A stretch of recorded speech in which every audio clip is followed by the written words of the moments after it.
Awaken Beauties, finally, it's here. The truth to empower women to true inner beauty through a healthy mind and inner biology. I am your hostess, Cassandra Keogh, a 20-year salon owner, organic beauty product formulator, positive mind management, and clinical hypnotherapist. And I am here to help you stay sane, get sleep, and bring your sexy back. Sponsored by evoquebeauty.com. evoquebeauty.com. Now, let's get to it.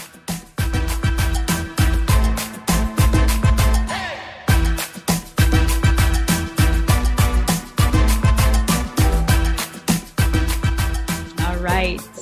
Welcome to the Awaken Beauty podcast. I am Cassandra, your organic beauty, positive mind management, and endocannabinoid mentor. And today we have Miss Lyndsey Berkson on the show, and I am beyond excited to have her on. I have followed her research, her books, her podcasts, and what she's done for a few years. I haven't stalked her, but pretty damn close because she's just a brilliant woman. And today we're going to talk about how hormones are absolutely foundational on many different levels, even more than what women always want to conclude to, meaning exercise or food. So before we get started, I want to share the brilliance behind Lyndsey's background. And so to start off, I want to share that Miss Lindsey is a leader in functional medicine and women's healthcare for many decades. She was a scholar at an estrogen think tank at Tulane University, where she worked with the top scientists that have discovered how hormones function and dysfunction. Dr. Berkson is now a professor and mentor for physicians, pharmacists, and other healthcare professionals within continuing education courses on hormones, gastroenterology, the gut-hormone connection, nutrition, and the environment. Dr. Berkson has authored 21 books and hosts the Dr. Berkson Best Health Radio show. And she had breast cancer 24 years ago and has made remission her mission.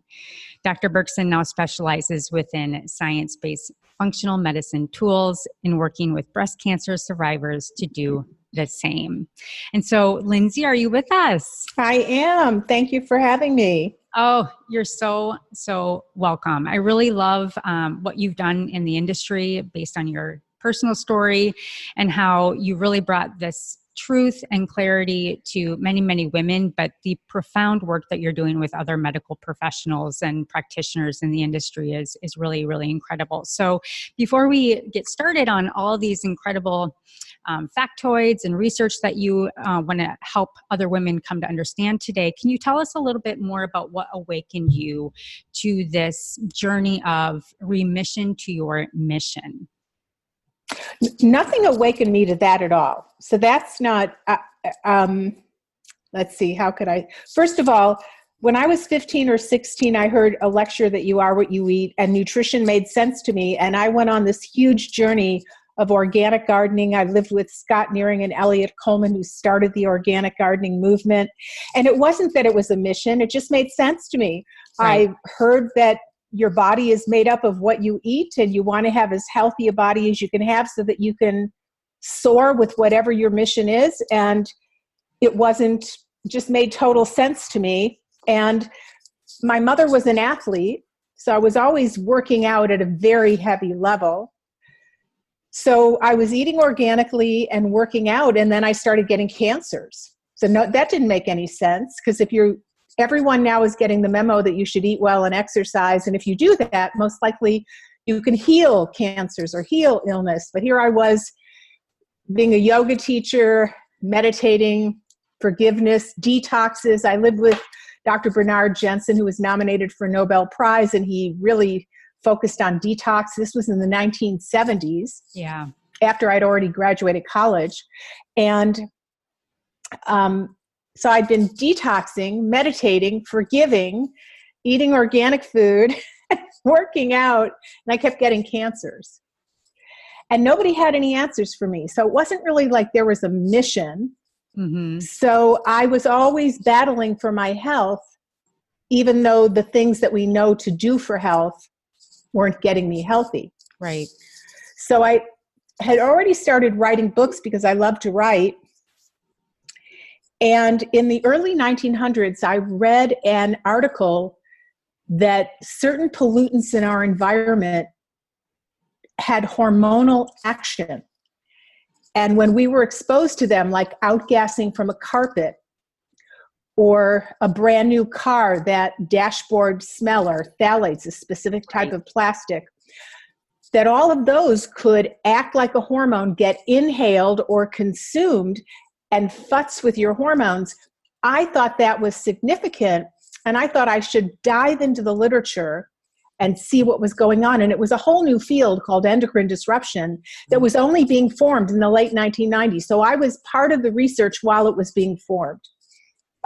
And while I was researching that book, which was published as Hormone Deception, and it was one of the very first books on endocrine disruption. So 3 books came out within 3 months: Our Stolen Future, Hormonal Chaos, and Hormone Deception, all of which looked at this phenomena from a different point of view, and all of the books were fantastic.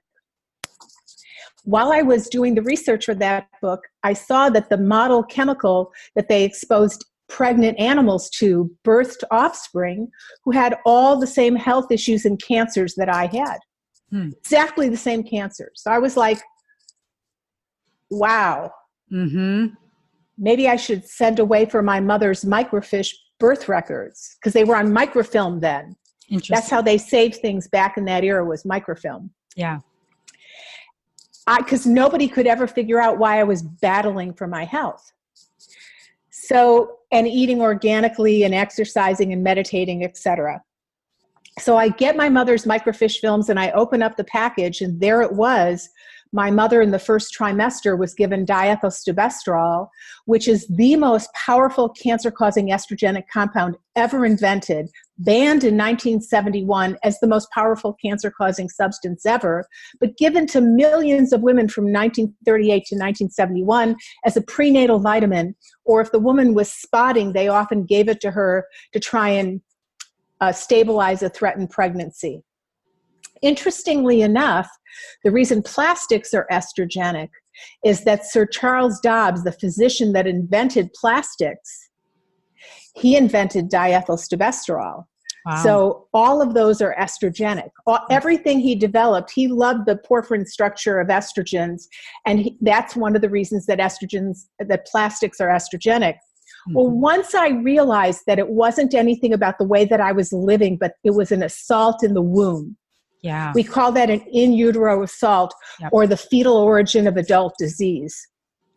So once I realized that, if I could sleuth the literature and find out what was known about the mechanism, about how DES caused cancer, maybe I could roll that back. For example, the majority of DES, they're called DES daughters, diethylstilbestrol. So DES is the acronym. Right.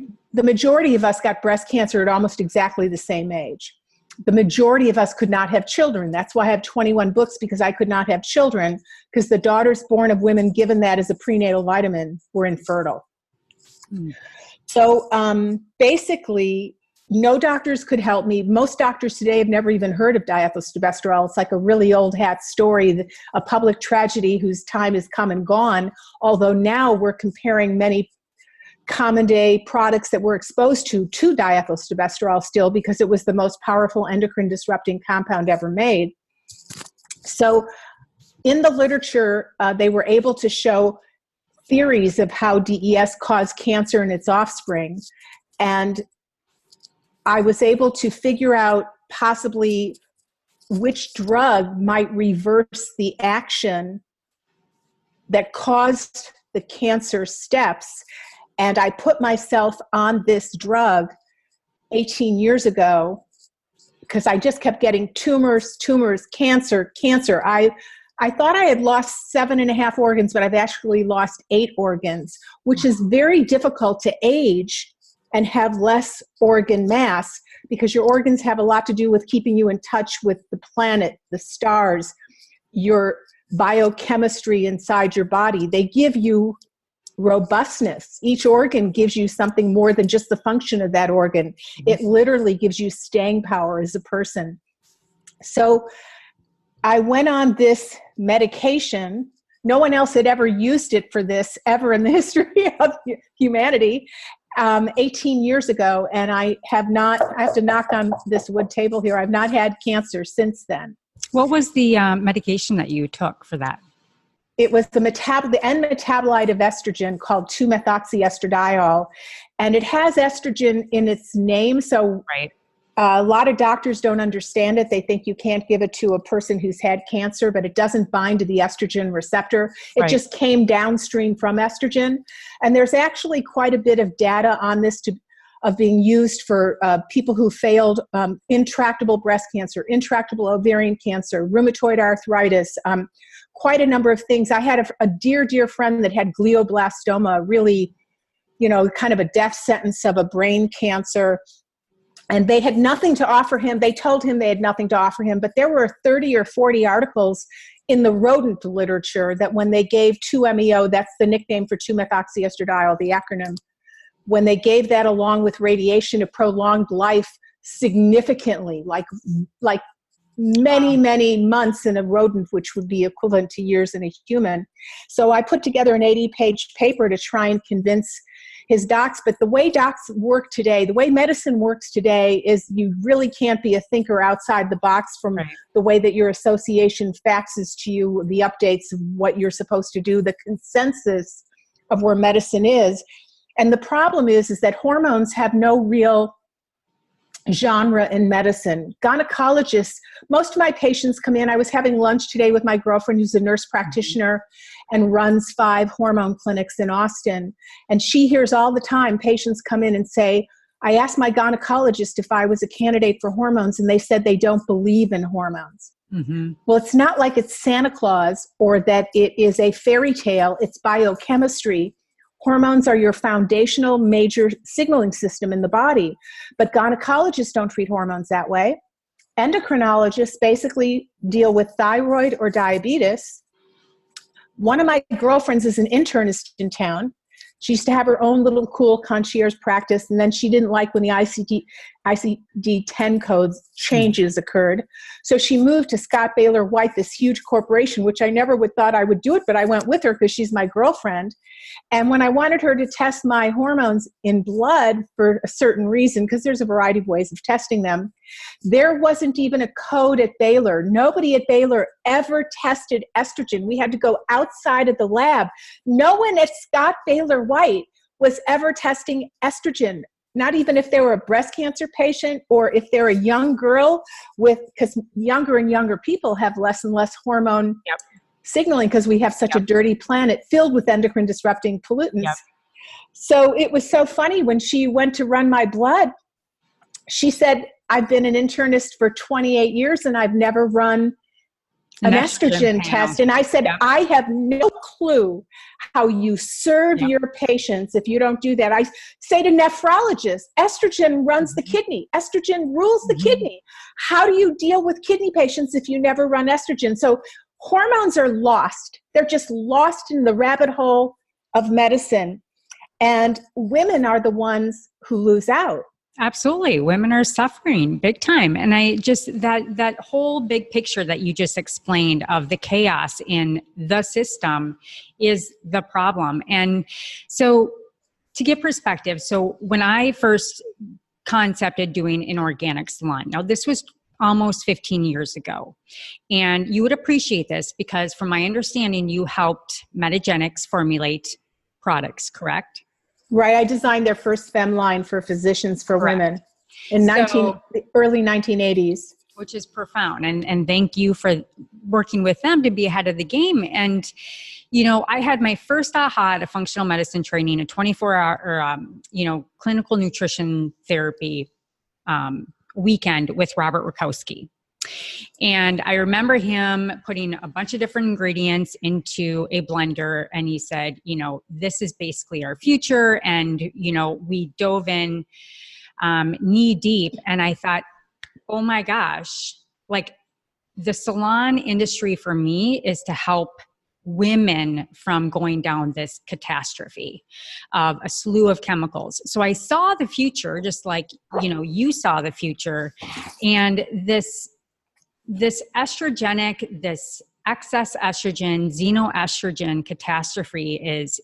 But they're not just excess estrogens because they can block your estrogen. They don't just act like estrogen. So we have a whole generation of young girls that don't have enough estrogen. Harvard just published at a conference about 10 months ago, giving estradiol patches to 14 and 20-year-old girls because they exercise so much now, and they all have so little body fat, and they had a lot of body dysphoria, or they don't like their body image. So they gave these 14 to 20-year-old girls estrogen, and they all felt a lot better and were able to get off their psychotropic, their meds that their psychological psychiatrists or psychologists had prescribed for them. Mm-hmm. So people need to know because it's really important. I don't mean to talk over you, but it's not just estrogen mimics.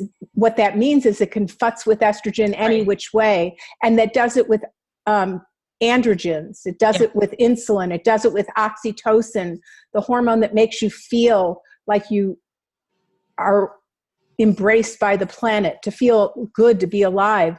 So most of our hormones, your neurotransmitters follow your hormones, and your hormones definitely, and so the chemicals in the environment have the potential, and they don't do this in every single person that's exposed, because the human body has redundancy systems, which means we have backup measures. Right. And some people's backup measures are better than others, or maybe your life is going through a lot of chaos, so they're not working so well.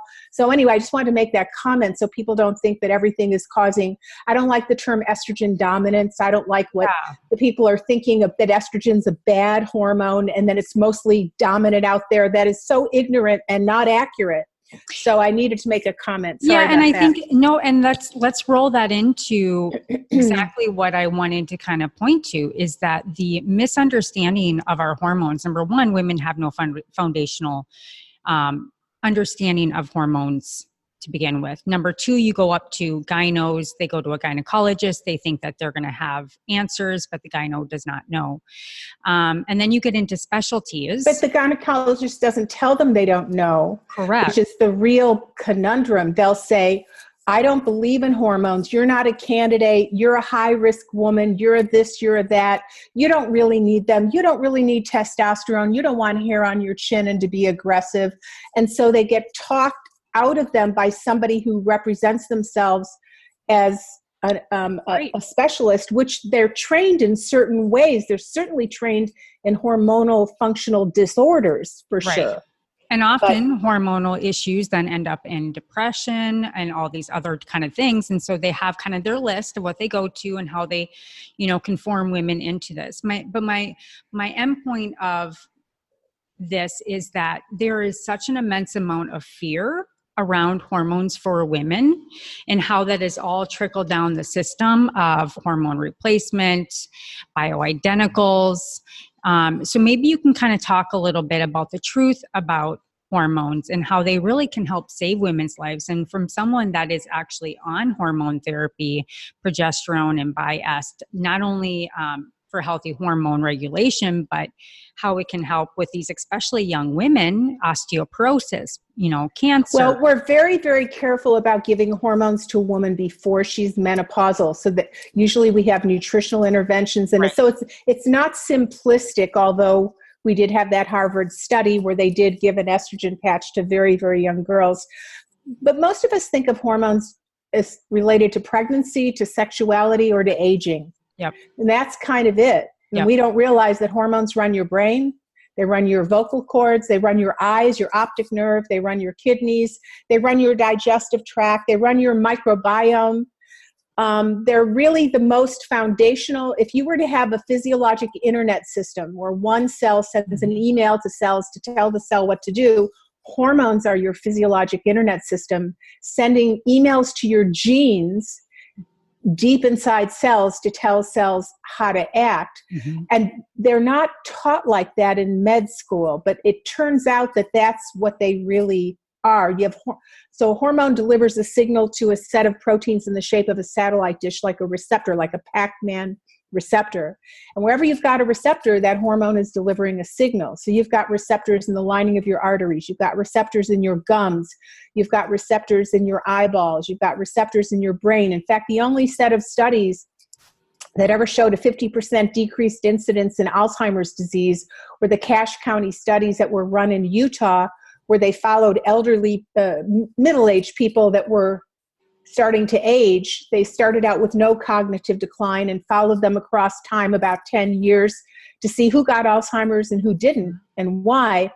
And if a woman had been on estrogen for 10 years, she had a 50% decreased incidence of getting Alzheimer's. But the real big deal that's going to change everything around is that the Women's Health Initiative, the nasty headlines, I wrote a book called Safe Hormones, Smart Women that goes into hormones in depth if you want to learn about hormones. And I've got a whole chapter on the Women's Health Initiative.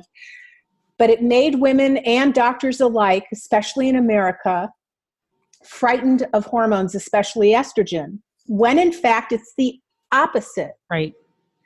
Only 10 to 15% of your cells in the breast really are in constant communication with estrogen and progesterone. And in the larger number of studies, breast cancer patients that are on estrogen replacement get less recurrence, less death from breast cancer, and less all-cause mortality.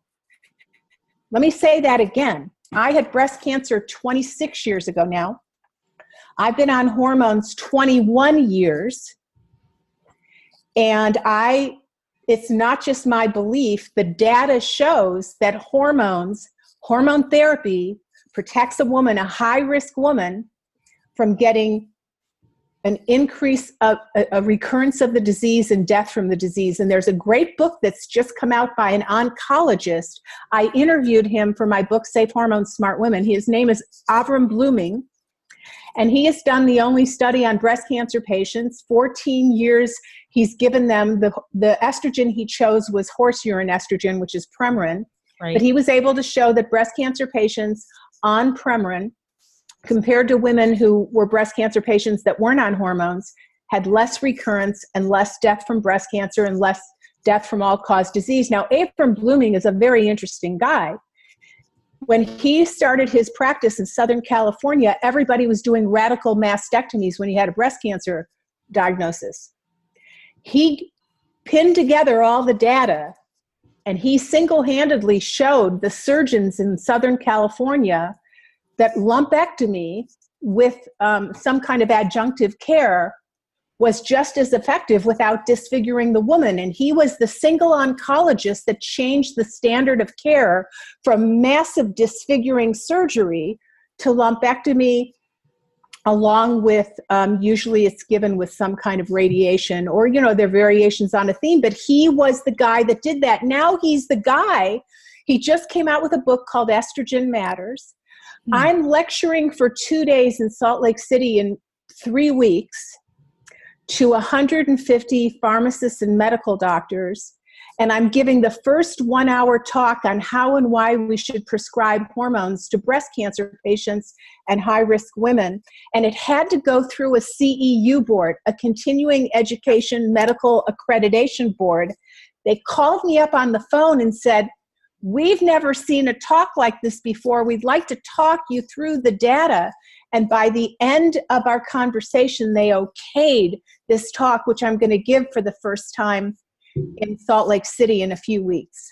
That's incredible. I mean, it's the very, very antithesis and the very opposite of what every physician has ever heard. Right. And from that one study, and the nuances that were involved in that, we don't really have to dig into that, but how it was given, so what there's was a study given. that came out yesterday that said that they've assessed all the data, and breast cancer patients on hormone therapies are dying more.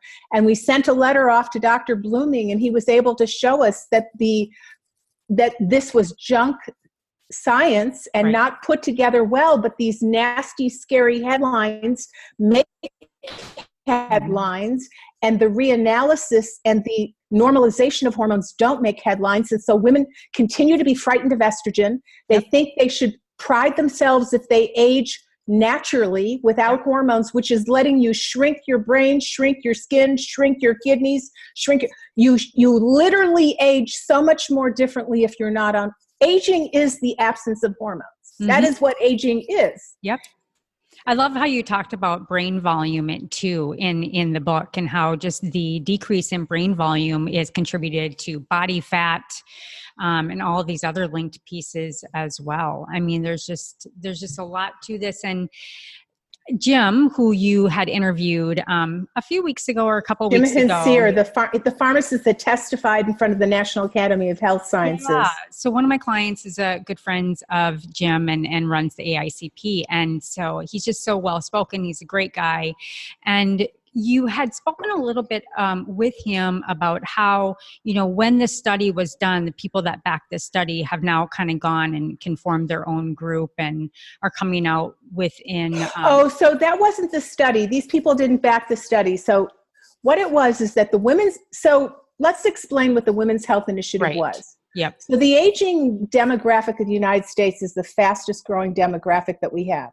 Mm-hmm. So our aging Americans are growing as a demographic faster than any other demographic. So 40 prestigious institutions came together and said, let's take a look at women who are aging every which way and figure out how to protect them. Mm-hmm. They wanted to do that. And let's figure out how not to topple Medicare. So Harvard was involved, the National Cancer Institute, the National Institute of Health. Everybody came together looking every which way, and they wanted to do a study on hormones, which women had been taking hormones. It was the number one selling drug, Premarin and Prempro. Right. Prempro is a combination of Premarin and medroxyprogesterone acetate, or progestin. Those were the number one top selling drugs for decades, and women were on them. Doctors were happy with giving women them. It was like an anti-aging medication. And they were sure that this randomized controlled trial, they had an estrogen-only arm and an arm with the progestin plus the estrogen, would prove that women that as they're aging should be on hormones. That they were just doing this just to prove a point, because they were sure it was going to come out that hormones were just protective, as we've been telling women for decades. What you're thinking of is the owners, the CEOs of the company that made Premarin and Prempro, those CEOs.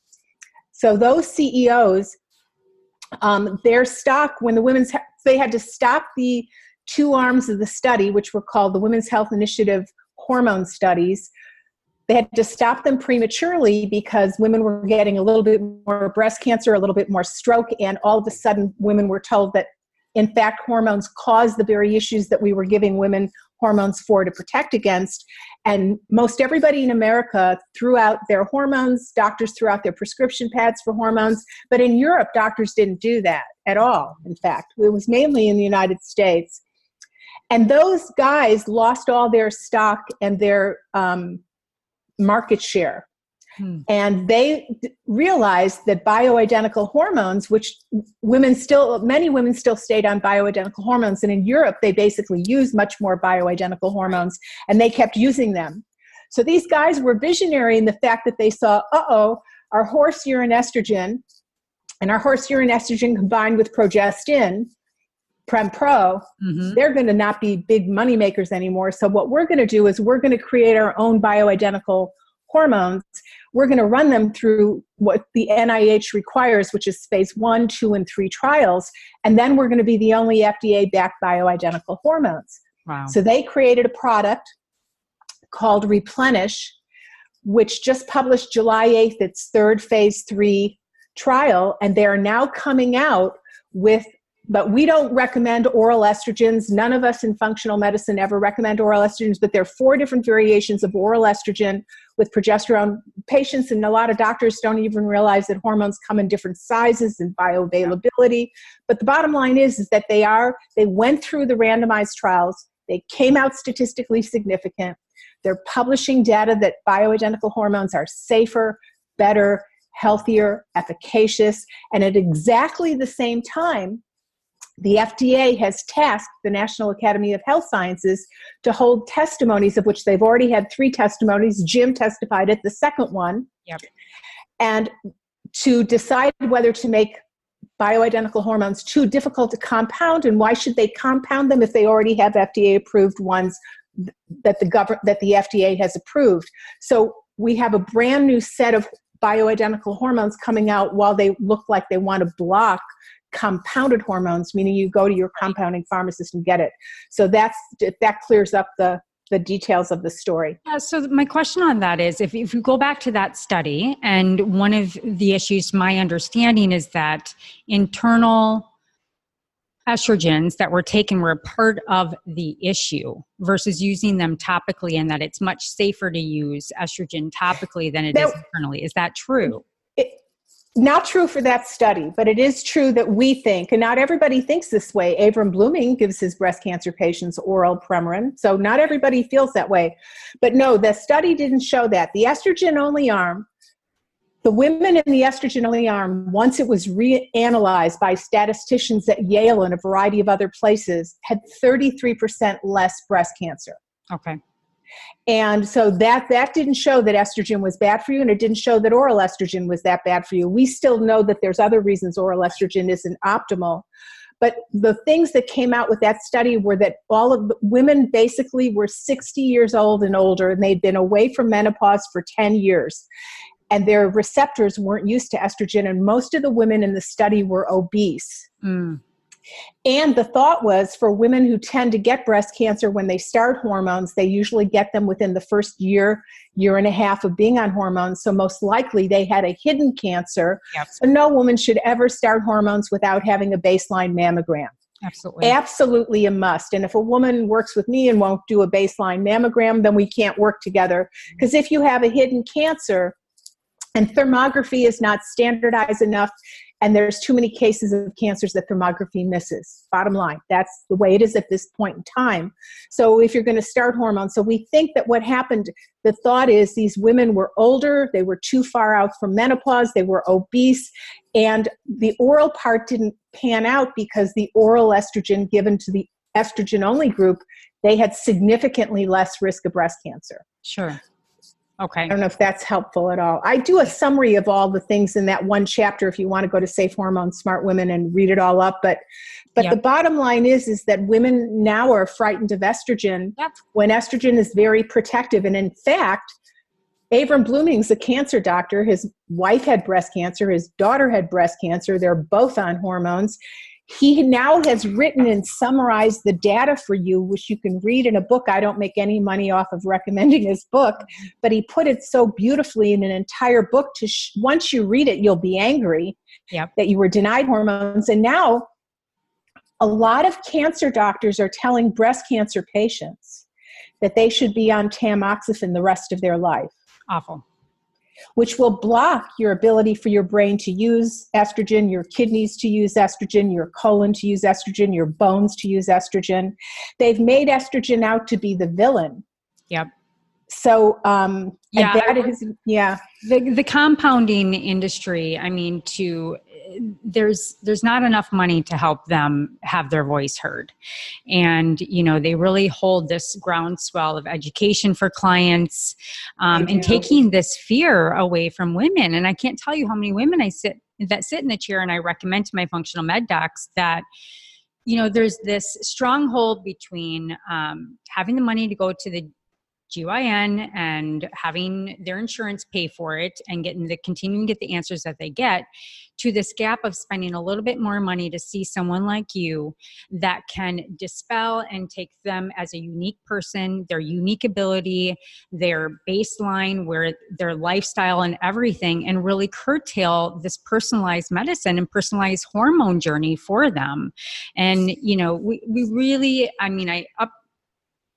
hands off to you as far as how you've really progressed the industry in this way. And you have a passion for, breast cancer and kind of the mishmash of this industry right now. Kind of where is your heart and mind leading in this industry and what you really want women to know about just the breast cancer and, how that whole industry is just so confusing for women? Well, I do believe in integrative care, and I believe in mixing the best of both worlds. Okay. So it's not like I don't believe you should live with a tumor load And I think that surgery is necessary. I do think you should do sentinel node biopsy to see which nodes. Yep. You need to know what's going on. And sometimes radiation and chemo are just exactly the right thing to do. Yep.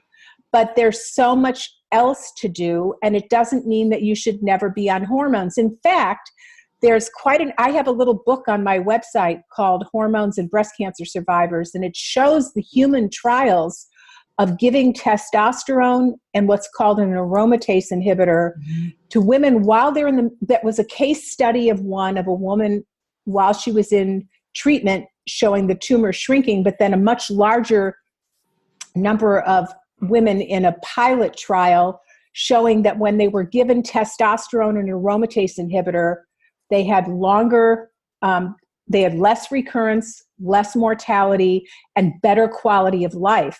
Because testosterone at the breast is anti-proliferative, it's breast protective. So there are hormones that you can go on right after you finish breast cancer care, and maybe even with some oncologists during cancer care to help you go through the treatment better. So our way of looking at, like I lecture for A4M and PCCA, and the stance has been for many years, if you had breast cancer, you can never be on hormones. You're a high-risk woman, you can't be on hormones. And that's not true anymore. I myself, knowing what I know now, I waited 5 years to go on hormones because I was scared. I was nervous because I was the only woman I know with breast cancer going on hormones. Nobody else was doing that.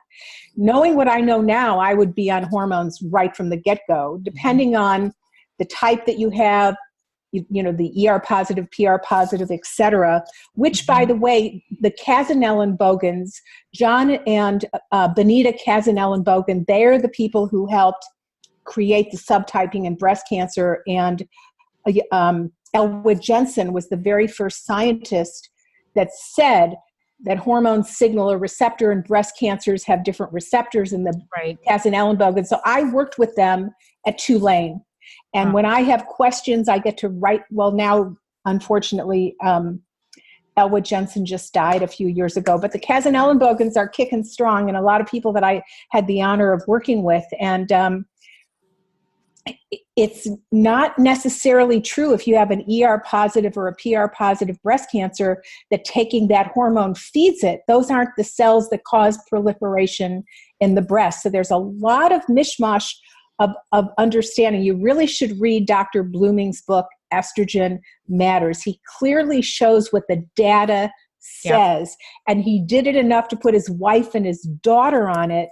And I'm living proof. I'm now 26 years out of 21 years on hormones. I'm so friggin' old. I'm the oldest person anywhere I go, anywhere I lecture. And once people, I don't really say my age Find out. Your real age. They're like, I'm looking at you and I'm like, I don't even want to guess because I would look like an absolute. Well, you look amazing. And, you know, and people want to know, well, how is, every time I go see my breast cancer doctor, because they're the best palpators, she'll say, you look better than any breast cancer patient I know, but you should go off hormones. Now, surgeons know nothing about hormones. That is not their domain unless they've chosen to study that. So you can't, aging is due to the lack of hormones. That's when we start to age. If you want to slow aging down, exercise and diet are important, but they're not as important as hormone balancing and health. And almost everybody is a candidate. And you will, so when I worked at the Wiseman Family Practice Clinic, I'll just say this.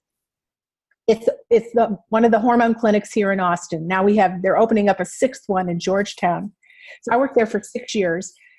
And Dr. Richard Wiseman had been in practice about almost 50 years, and he retired. So right before he retired, he and I were standing at the water fountain.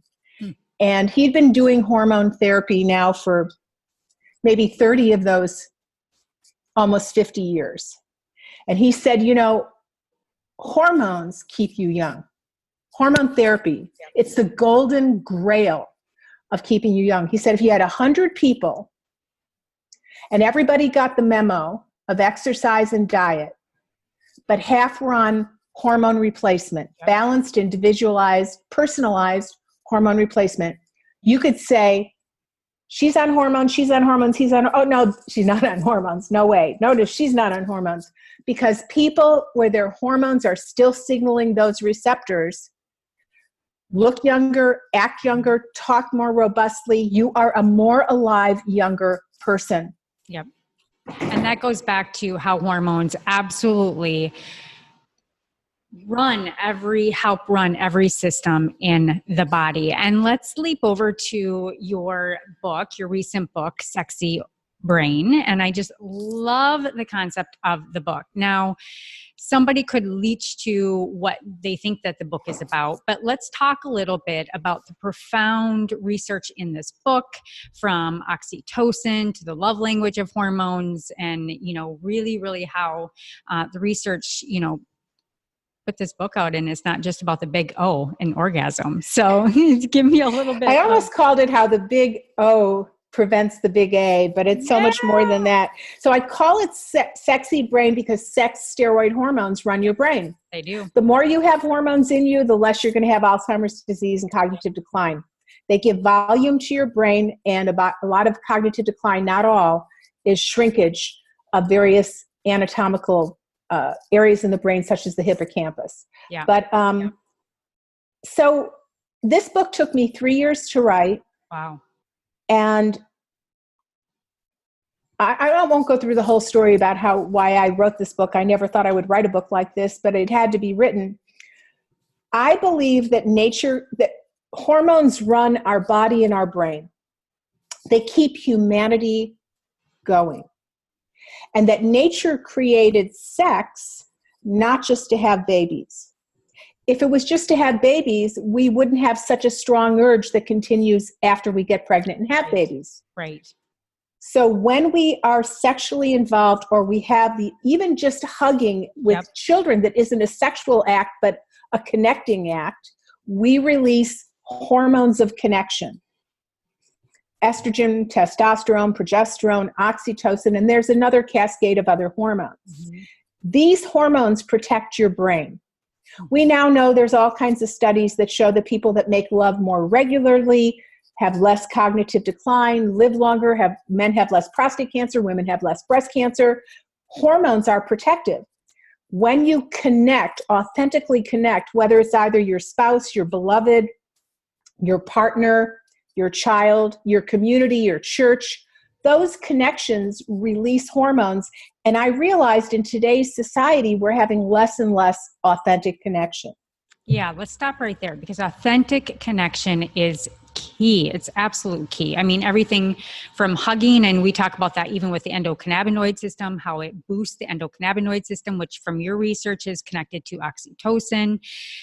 You also talk about in the book about just pornography. I'm a clinical hypnotherapist, and one really important part that my mentor always talks about is a number of kids that he has coming in from all these different communities as sex addicts, porn addicts, and how it just fires off the part of the brain, but it devalues this authenticity that you're talking about, that structures our body in the right way, in the healthy way, and protects our brain. And we're getting all of these one-off transactions that really is doing the opposite of what you're talking about in Sexy Brain, this beautiful connection and being present with people in their lives. Well, it isn't just an addict. Porn is the cultural way of life now. Whether you're Mormon, I have Mormon friends and neighbors, and they're having to talk to kids 6, 7, 8 years old because they're going to be exposed. One of my girlfriends is the intake at an acupuncture college in Los Angeles. These are healers in their 20s. You'd think that they're all into porn. Everybody watches porn. They don't think of it as an addiction. Right. They think of it as like getting a Coca-Cola or a wheatgrass juice. It's a way of life, and the young kids make love. It's totally different than the way older people make love on the whole. Yep. They make it's more forceful. They want to grab your neck. They want to have more S&M bondage kind of, that's what they're learning their sex from pornography. They think that porn is a natural way to be. And when they come together with sex, it's not the same, and they're not releasing the same hormones and having the same brain protection, which I bring up in the book. At the same time, we have a dirty planet with hormone sabotaging chemicals. So we've got this chemical soup, and it's leaving us with humans that have less capability of connecting, less control over their brains. We have, in the United States today, we have rampant mental illness, whether it's in kids or adults. We have a very ill society. And part of it, I think, is this lack of connection. And I think we need to teach in kindergarten and first and second and third grade the tools with which to connect, so that when you get older, you value that connection, and then you can release those hormones to keep a sexy brain, a sex steroid influenced brain, and then hopefully humanity will be protected. Because when I was a scholar at Tulane, it's called the Center for Bioenvironmental Research, the big question was, are we looking at the end of humanity? We're going to have gender bending, because when we're exposed to these chemicals in the womb, you can come out as different sexes, which we now know is happening. And we have much more infertility on the rise. In fact, one of the biggest issues of hormone disruptors is their ability to induce infertility. So we've been looking at all of these chemical alterations as threatening humanity. One way that we can fight it off ourselves in our own home and in our lives is to learn how to authentically connect. And that is easier said than done, because we live in a culture of narcissism. Absolutely. 100%. Which is connecting mostly with yourself and not with others. And, there's, when we think about mindfulness even, the mindfulness genre, it's not thinking about yourself. It's freeing ourselves, becoming authentically connected to our heart and to ourselves, so that we can free ourselves to be more present and vulnerable with others. And we've just really lost this connectivity to ourselves, our own heart. I'm sure you've followed some of the research from HeartMath, where, there's over 40,000 neurons in the heart, and there's more electricity going up to the brain than the brain does down to the heart. And it expels a frequency almost 7 feet in front of us. I mean, there's this powerful frequency and energy to love and to this connectivity. And it's really what we're made for. Can you speak a little bit about this receptor, the 10-day receptor detox that you have in your book, Sexy Brain? Sure. So if a hormone delivers a signal to a receptor, you want that receptor to be able to receive.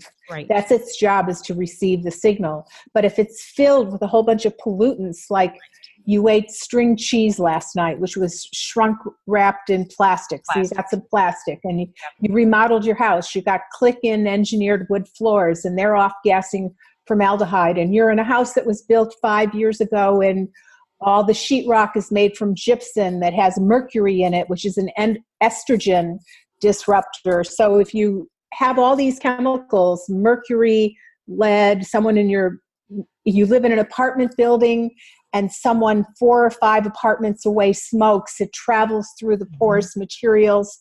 They've now done studies where they take a look at nicotine metabolites in the urine of kids who don't smoke, and they know that if you're in an apartment building where in other places you're going to have cigarette smoke condensate. So you have plenty of opportunity to be exposed to things that'll sit on that receptor.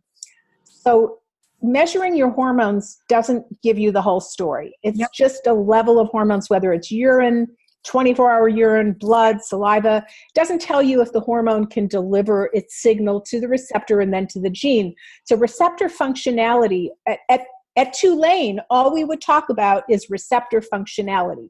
Huge. Yeah. This is where your food comes. The reason you want to eat a really good diet and digest it is because you want all your B vitamins, magnesium, zinc. This needs to run on nutrients to make it work. But if it's occupied with chemicals, no matter what perfect hormone replacement you're on, or how you're young and you have plenty of hormones that your ovaries or prostate are making, you can't deliver the signal. So my diet was designed to clean away the receptors so that you could then have signaling. And in fact, I think next year, the year after, I'm going to do a refined receptor detox and take people that want to go on it together, because before you get pregnant, ideally you should clean out your receptors so that your child in the womb will have the best signals, because your hormone signals set up the adulthood of your baby while the baby's in your body, even before conception. So receptor detox is a very important concept. Dr. Wright, my mentor,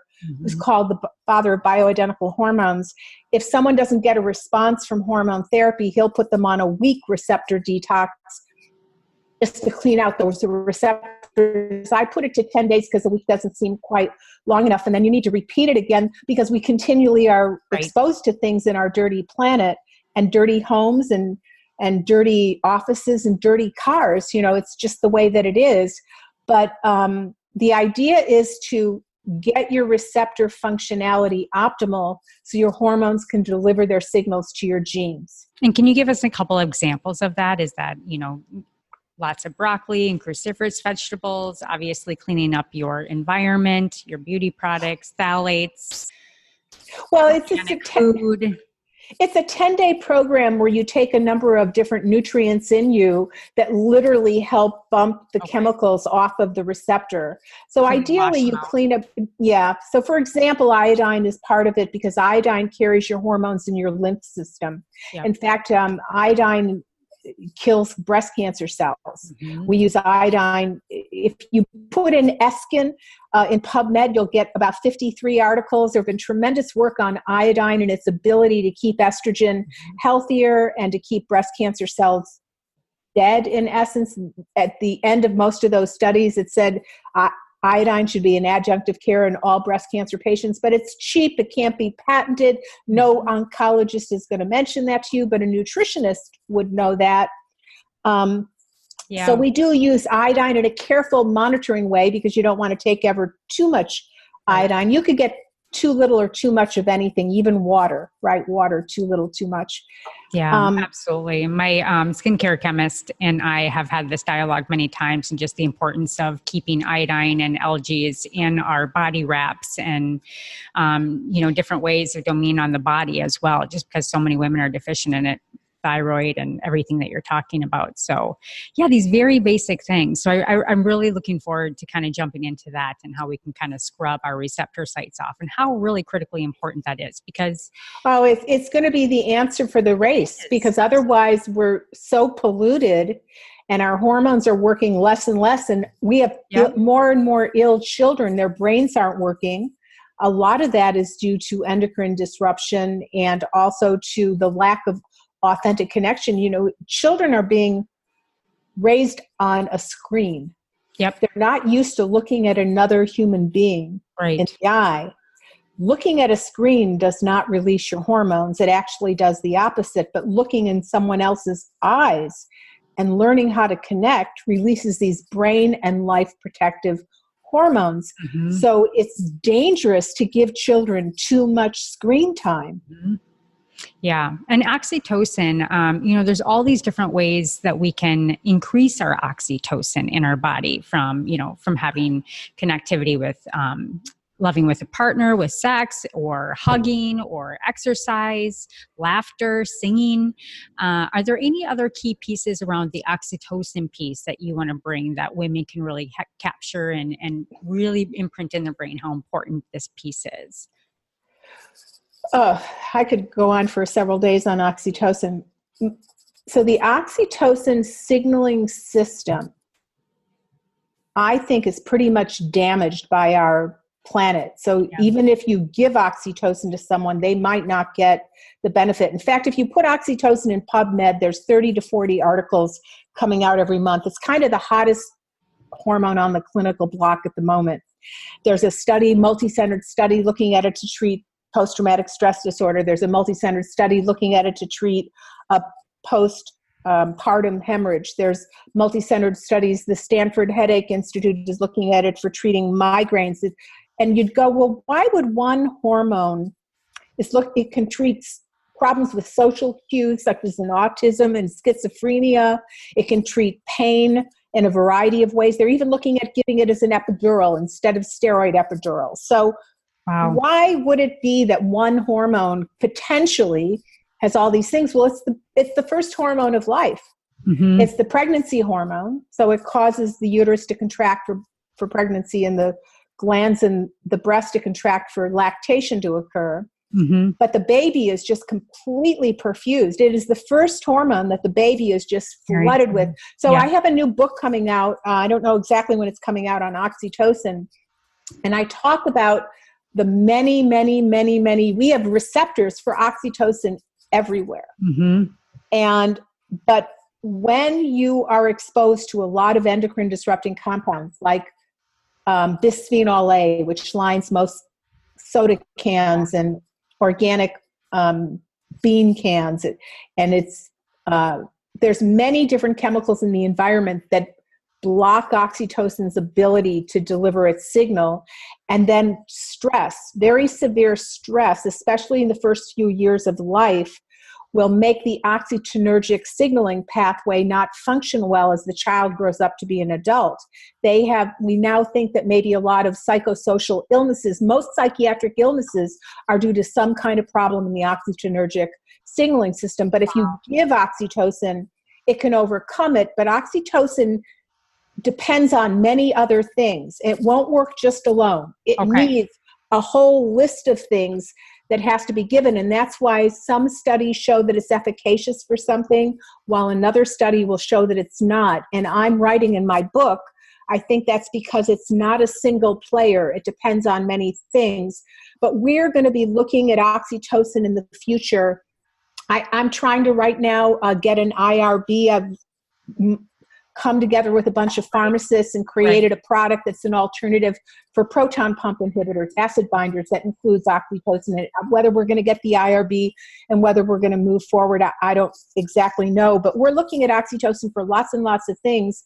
It'll be very interesting to see what completely shakes out. But we do know that as a culture, our oxytocinergic signaling system is culturally damaged by endocrine disrupting compounds, by maybe TV and thinking you should have it all. And what was that other point that I wanted to say? There was a thing I wanted to comment on it.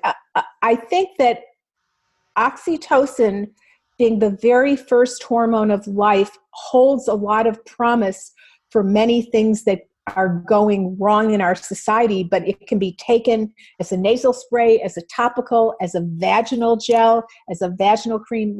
Where I've even used it on a patient with post-vasectomy pain disorder. But this is the period where we're looking at all these things, and what's going to finally shake out and what we're going to say, we'll soon see. But nature made our bodies to be able to make oxytocin.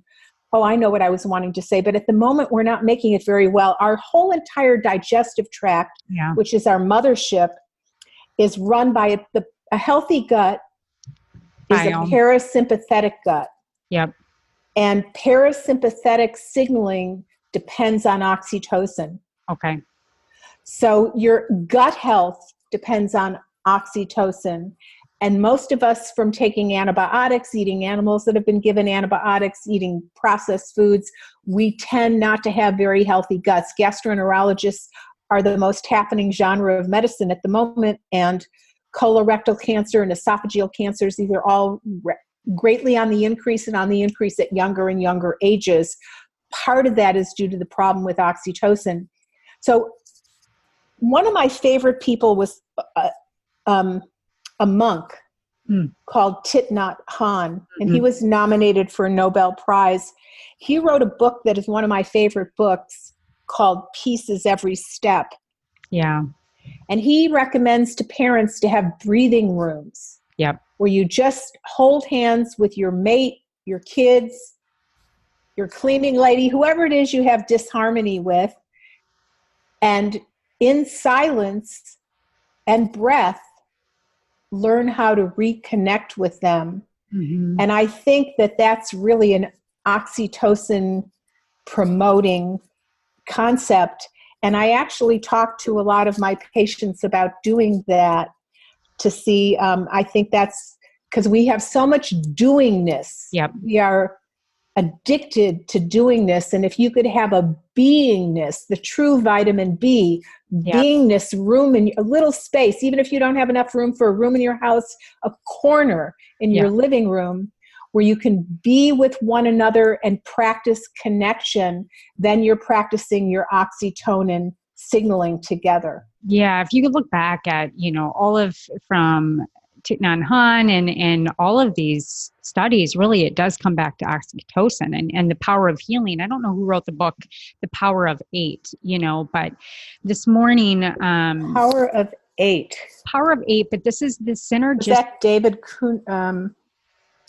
See, I'm going to look it up. Yeah, you look it up. But, there's something I experienced this morning. One of my best girlfriend, her daughter experienced the loss of her baby. She is giving born to a stillbirth baby. And in the rage and the anger and this regular kind of process we go through in grief, what was so profound to me is, looking at this length of text messages, and I could feel and push out into this interconnectivity of the power of love and this connectivity and the grace of that, and how just holding hands in the spirit is so powerful, and how we can be together as well. So being present one-on-one with each other, and like you said, getting out of this narcissistic society that they have kind of tranced us, the hires that be, and all these different systems that trance us, stepping out of that trance, making the cognitive decision to step out of that trance into ourselves and be able to connect on that level. But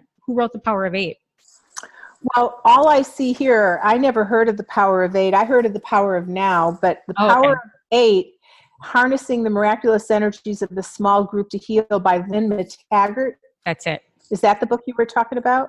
Yep. Okay, I'd never heard of that before.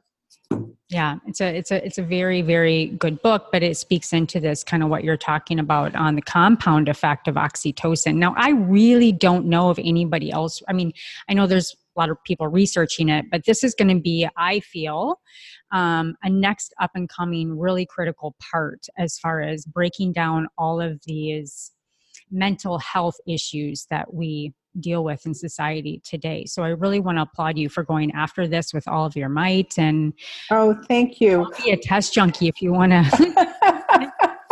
I personally haven't heard of anybody prescribing oxytocin, which is no, it's pretty unusual. It's pretty unusual, but I've been teaching it. So I lecture for PCCA, that they make all the bases for many of the bases for compounding pharmacists, and they have teaching programs. So I've been lecturing for them for about 8 years, and the last 6 years I've been lecturing quite a bit on oxytocin. And I just lectured to a group of pharmacists and medical doctors and naturopaths in Canada, and I got introduced. I was really shocked. They said Dr. Jonathan Wright created the first wave for compounding pharmacists 25 years ago by introducing prescriptions and needing compounding pharmacies to fulfill them for bioidentical hormones. And they said the second wave for compounding pharmacists was created 6 years ago by Dr. Berkson by introducing oxytocin into compounding pharmacies. So I've been really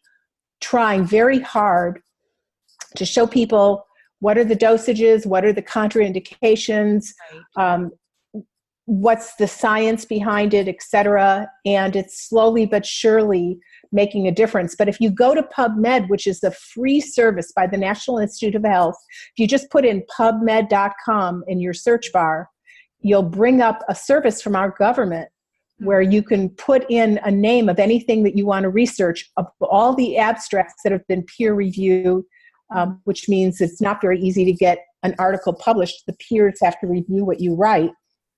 If you put in oxytocin in that search bar, you'll see how many articles and studies are coming out on it. It's extraordinary. So this is available to everybody to go to PubMed, and you can take a look at oxytocin. And every single month, there's more and more and more articles on oxytocin. And it is being, and it's used from a very small dose to a much larger dose. It has a very wide range of dosages, and it has a lot of contraindications. Like, for example, it is a pregnancy hormone that causes pregnancy to occur. So you can't take it if you're pregnant and you're not at your time because it'll cause contractions to your uterus. This is a contractile hormone. So it's completely contraindicated during pregnancy, and it's contraindicated during any kind of prostate cancer. So there's a whole list, and I'll have all that in my book. So just like anything else, there's ideal times to take it, and then there's times when you should never take it. So it is a hormone, but it is available over the counter up to 15 international units. It comes in international units, and it is available. And I had created a company with a compounding pharmacy to make this available for people, because even in those small dosages, it's very efficacious.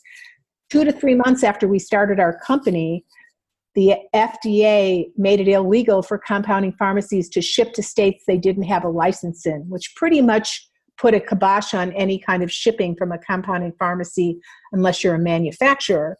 So that we had a company for 2-3 months selling oxytocin over the counter. So right now, oxytocin is not available over the counter? No, it is available. It's available on Amazon by a company that I know nothing about. Okay. And I've had a number of my patients try it. So I don't know anything about this company, but there is a company that sells it that I seem to send a lot of business to, but I know nothing about this company because people learn about oxytocin and then want to get it. And it's called OxyLove. And some of my patients feel like it's been very helpful for them, and others feel like it hasn't. So once again, oxytocin leans on quite a number of things to be able to act, and there's other things that block it. So not everybody's going to get the same response from it unless you work with a practitioner that knows all these things, which I'm trying to educate them, but it's a slow journey. Yeah, it is. Well, you are very well respected in the industry, and I believe that you will make momentous gain on this piece because it has a profound effect. So I hope so. Thank you for writing Sexy Brain and your work with oxytocin. And to kind of close this up, I always ask, guests, what is something that you personally, it doesn't have to be related to oxytocin or book or work, that you personally have awakened to in your life? That's a very good question. I think the answer to that is, if you really want happiness and peace, you cannot want what you don't have. Mm-hmm. And that you can set goals, but if you're Velcroed to them, you'll be miserable if they're not happening now. So I think the biggest thing for me has been learning how to be with the isness that is my life and completely embrace that, inhale into that, enjoy that, not need that which I thought I needed to be happy, but be with what is to be happy. I think that's been the most profound, to really live that, not just say it, because most things you end up first getting an awareness to them, you say them, you talk about them, but you're not able to do them yet because everything takes practice. And so everybody's talking about mindfulness and this and that, but they're all a bunch of narcissists talking about mindfulness and all this stuff. It's just the way it is. And then you practice, you start tasting a little tiny bit of it. And ultimately to be with what is, to truly be grateful for a roof over your head or whatever it is that is the biggest recipe for peace. Mm-hmm. Peace, which Thich Nhat Hanh said, peace is every step. Peace is really what counts. Peace is foundational with hormones for health. Yeah, I love that so much. I love that. And I will add, the truth is what sets us free. And when I really look at who you are, who you've become, and what love you've put out into the earth and to people that you know, the truth is what sets us free. And it's when we find truth in ourselves and who we authentically are, when we can just be and be thankful. And this exact thing that you're talking about, we are free. We're free of all of these things that we think we need to make us whole, but we are whole right here, right now. And so I appreciate you being on the Awaken Beauty podcast. Where can we find you, Miss Lyndsey Berkson? You can get me at drlindseyberkson.com, drlindseyberkson.com. I've got a blog and a radio show, which you can get in through my website, or you can go to iTunes, Spotify, Google Play, where you can find Dr. Berkson's Best Health Radio. And And my books are on Amazon, and some of my books are on my website. Mm-hmm. And I don't have my calendar up. I need to put a calendar up, but I haven't had a calendar up yet. But I go lecturing all over the world lately. So I'm going to, if you go to my website and sign up for my newsletter, I'll let you know when things are coming up and when the calendar is going to go up. But I do send out emails sharing, like, for example, I was just at a big conference with Dr. Mercola, was letting us all know that Google has joined with pharmaceutical companies in Monsanto. Wonderful. Google has gone very anti-functional, so they're driving traffic away from alternative medicine sites. And we all got together to figure out what to do. So I let my tribe know about that. So if you go to my website, drlyndseyberkson.com, you can sign up for free to my website, and I let you in on many things like that bit of information that are helpful to know, because knowledge is power. Yeah, absolutely. I did hear about that. And, you know, I think so depressing. Oh yeah. Like websites like yours go from profound traction to maybe 20%. You lose, right. You maybe have a fourth of your trackability, and it's information like this we have to get out there and, press in on. And so thank you for sharing that. And that's why we should go to your website, buy your books. I will tell you, I always buy all my guest books and put them into our little reading room in the back, and Sexy Brain is going to be my next go-to. And so thank you. Oh, thank you. The Awaken Beauty podcast. My gosh, ladies, couldn't she just be your best friend? So thank you for listening to the Awaken Beauty podcast. Make sure that you go and subscribe to whatever platform you love listening to your favorite podcasts on, and leave a 5-star review and what you took away specifically from this time with Lyndsey Berkson. I'd love to hear. To hear. Absolutely. And so till next time, listeners, stay sane, get sleep, and bring your sexy back. Bye. Blessings. Blessings. Well, hello, Awaken Beauty. Thank you so much for joining the show today. Were you inspired? Please leave a comment or your own personal aha moment so others can capture exactly what you did. Also, please like and subscribe wherever you listen to your favorite podcasts. And if you're interested in high quality natural products for your hair, skin, and wellness, including organic CBD, please visit evokebeauty.com. Again, that is evokebeauty.com, evoqbeauty.com. And until next time, darling, stay sane, get sleep, and bring your sexy back.